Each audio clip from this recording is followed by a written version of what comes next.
I'm swamped. I've said it. You've said it. We've all said it at one point or another. Maybe you're in a season of feeling swamped right now. You roll out of bed each morning exhausted from not getting enough sleep. You pull open your phone to find a dozen text messages from the ridiculous, another gif of a dancing dog, to the exhausting. Can you bring Chloe home from church tonight? If you manage to squeeze in a few minutes of quiet time, you're quickly interrupted by your calendar, notifying you of today's meeting that you didn't have enough time to fully prepare for. At work, the struggle continues. Your to-do list seems to be getting longer, not shorter. Your day is filled with back-to-back meetings with no time to think in between.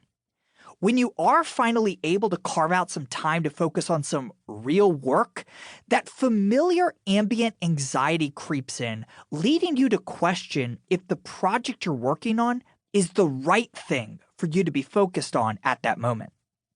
After work, you rush back home to have dinner with your family or friends. Sitting across from the people you care about the most, you're there, but not really there, as your brain is trying to do the thinking you didn't have time to do during the day. After dinner, it's the mad rush of all rushes. Clean up, help the kids with their homework, and pray that everyone finds time for a bath.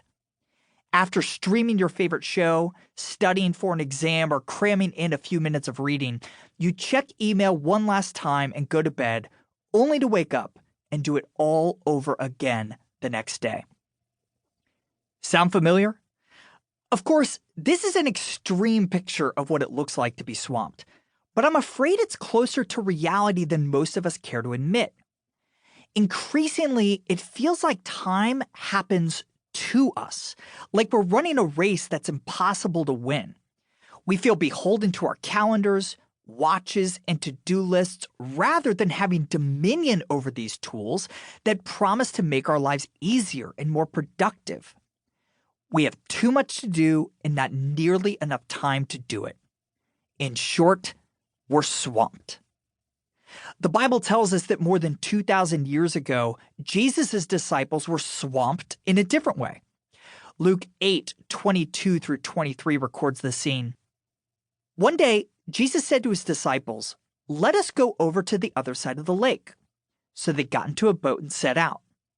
As they sailed, he fell asleep. A squall came down on the lake so that the boat was being swamped and they were in great danger. The disciples were out there on the lake, enjoying a quiet sail with Jesus, when all of a sudden, things spiraled out of control. You can imagine the boat taking on water from every side while the disciples frantically try to bail the water out, only to look back and see more water than before. Sounds a lot like our never-ending to-do lists, am I right? Luke says the boat was being swamped, leaving the disciples with only one thing to do. Recognizing they couldn't calm the chaos on their own, the disciples woke Jesus up and begged him to help. Verse 24 shares what happened next.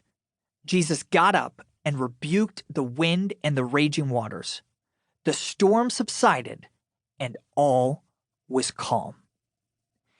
This passage perfectly illustrates the core premise of this book, namely that the solution to the disciples being swamped by the wind and waves is the exact same solution to our being swamped by our to-do lists and hurried schedules.